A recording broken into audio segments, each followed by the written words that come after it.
bansang Pakistan, inatake na ng Iran, ngunit dito, rumisbak kaagad ang Pakistan at isinagawa ang mga airstrike sa Iran bilang ganti sa parehong pag-atake na ginawa ng Iran nitong nakaraang araw. This action is a manifestation of Pakistan's unflinching resolve to protect and defend. Ang Pakistan ay isa sa mga bansa na kinakatakutan ng marami dahil ang bansang ito ay isa sa 9 na mga bansa ang nagmamay-ari ng pinakamalakas na armas sa buong mundo, ito ang nuclear weapons. Kaya naman, marami ang nabigla sa bagong giyerang nagaganap ngayon sa Iran at Pakistan. Hindi inaasahan ng marami na ang pangyayari ay nagbigay diin sa relasyon ng dalawang mahalagang bansa sa South Asia. Kaya naman nagdulot ito ng agam-agam at tanong sa mga isipan ng marami. Bakit nga ba inatake ng Iran ang Pakistan? Ano ang kanilang dahilan? Ano ba ang nag-udyok sa Iran na mag-ambisyong atakihin ang kanilang kapwa Muslim na bansa? Yan ang ating aalamin.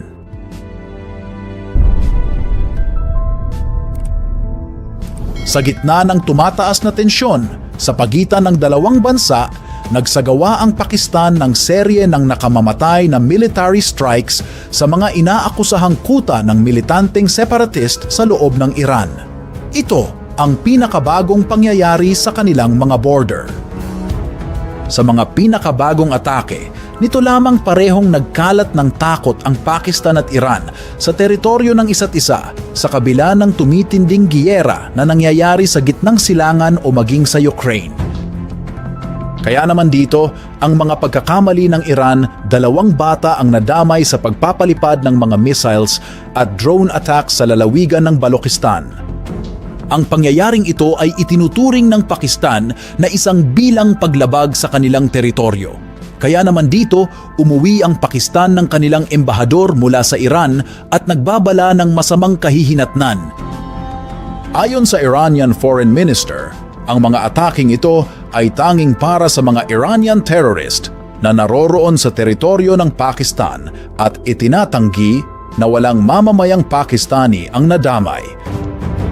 Dito, pinilit ng Iran na maibsan ang tensyon sa kanilang kapitbahay na isa sa mga mayroong armas na nuclear matapos ang pagpapaputok ng ballistic missiles sa isang inaakusahan nitong istasyon ng pagsusuri para sa Mossad, ang intelligence service ng Israel sa Erbil, Hilagang Iraq at sa anti-Iran terror groups.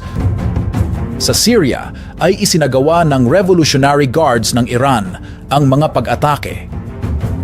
Ayon sa Iran, ang mga target sa Syria ay sangkot sa kamakailang twin bombing sa lungsod ng Kerman habang isinasagawa ang isang pag-alala para sa yumaong si Qasem Soleimani, ang pinuno ng Quds Force na nag-iwan ng maraming taong namatay at sugatan.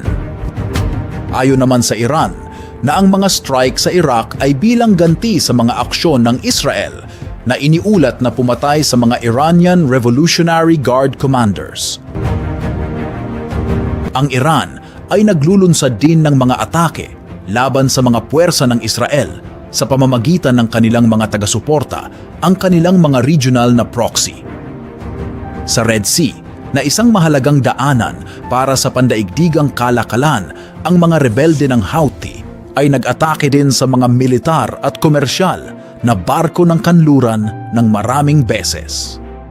Bukod dito, marami ng mga airstrike sa mga base militar ng Estados Unidos sa Syria at Iraq ang isinagawa ng mga puwersang sinusuportahan ng Iran.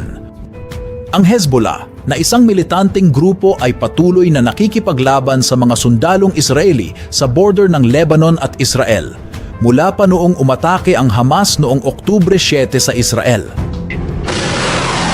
Noong nakaraang Huwebes lamang, isinagawa ng Pakistan ang mga airstrike laban sa iniisip na kubli ng terorista sa loob ng Iran, na ikinamatay ng hindi bababa sa 9 na tao bilang ganti sa parehong pag-atake na ginawa ng Iran ilang araw na ang nakakaraan. Ang mga pag-atake na ito ay nagdagdag din sa tensyon sa pagitan ng Pakistan at Iran habang mas lalong lumalala ang kaguluhan sa rehiyon. Ang mga organisasyon ng Baluch militant na may parehong layunin ng pagsasarili ay tila sila ang sentro ng di mabilang na mga pag-atake ng Pakistan at Iran sa magkabilang bahagi ng kanilang border. Matapos ang mga airstrike ng Iran sa Iraq at Syria noong Lunes, ang Middle East ay lalo pang uminit ang tensyon dahil sa kaguluhan sa pagitan ng Israel at Hamas sa Gaza Strip. Ito ang konteksto ng kamakailang pag-usbong ng tensyon sa pagitan ng Iran at Pakistan. Ang mga airstrike na iyon ay bilang tugon sa isang suicide bombing sa Iran ng mga miyembro ng Islamic State noong Enero na ikinamatay ng mahigit 70 katao.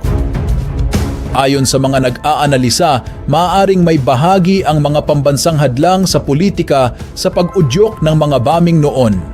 Matagal nang may hindi pagtitiwala ang Iran at ang nuclear-armed na Pakistan sa isa't isa dahil sa mga atake ng mga militanteng grupo. Sa Iran, may mga protesta laban sa kanilang pamahalaan at simula nang maganap ang suicide bombing ng Islamic State, mayroong pressure para gumawa ng aksyon. Dagdag pa rito, sinusubukan din ng Iran na ipakita ang kanilang lakas militar sa panahon ng alitan sa pagitan ng Israel at Palestine sa pamamagitan ng mga militanteng grupo na sinusuportahan nito sa rehiyon tulad ng Hezbollah sa Lebanon, Houthi rebels sa Yemen at Hamas sa Gaza. Kaya naman sa pagkakataong ito, hindi maaaring baliwalain ng Pakistan ang mga pag-atake ng Iran nung nakaraang araw, lalo pat ngayong Pebrero magkakaroon ng mahalagang eleksyon ng bansa at malaki ang bahaging gagampanan ng kanilang militar. Ayon kay Abdullah Khan, isang eksperto sa Pakistan Institute for Conflict and Security Studies, ang gobyerno at militar ay napakalaking presyon. Kinakailangan ng Pakistan na kumilos dahil ang pananaw ng publiko sa kanilang hukbo ay hindi na katulad ng dati.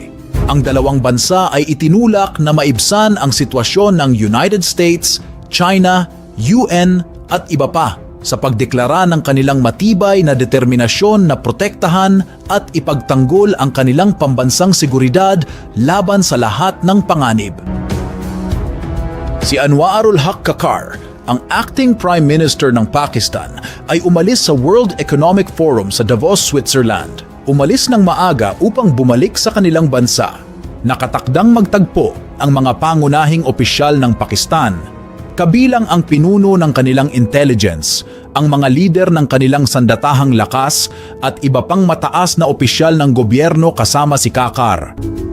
Sa isang pahayag, sinabi ng ethnic separatist group na Baluch Liberation Army, isang aktibo sa lugar mula noong 2000, na ang mga airstrike ay nagdulot ng kamatayan sa mga inosenteng Baluch people. Ayon sa militar ng Pakistan, sinabi nila na ang mga strike ay tumama rin sa mga target na konektado sa Baluchistan Liberation Front. Bagaman, hindi ito kinumpirma ng nasabing grupo. Malaki ang posibilidad na mas lumala ang tensyon sa lugar dahil sa Baluchistan Liberation Front at Baluch Liberation Army na inaakalang nakabase sa Iran. Ang mga tensyon ay nadaragdagan dahil sa patuloy na pagsasanay ng Iran sa air defense. Kasama sa mga komplikadong bahagi sa sitwasyon na ito, lalo na ang development initiative ng China sa Gwadar Port. Ang paksa ng tensyon ay nag-uugat sa mga lokal na militanteng grupo, ang kalakaran ng smuggling at ang malubhang implikasyon ng mga pangyayaring ito sa seguridad ng rehiyon.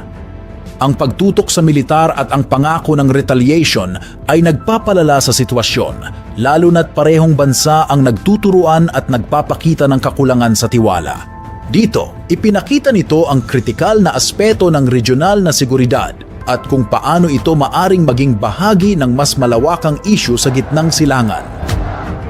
Ang masalimuot na pangyayari sa pag-atake ng Iran sa Pakistan, marami sa atin ang nagtatanong kung ano ang posibleng epekto nito sa kinabukasan ng dalawang bansa at ng buong rehiyon, lalo pat hindi pa humupa ang giyera sa pagitan ng Israel at Hamas. Kung ikaw, ano ang iyong pananaw sa ganitong uri ng tensyon? Ikomento sa ibaba ang iyong reaksyon para malaman din namin. Pero bago yan, huwag kalimutan na mag-subscribe sa ating channel at pindutin ang bell icon, i-share at i-like ang ating video. Maraming salamat!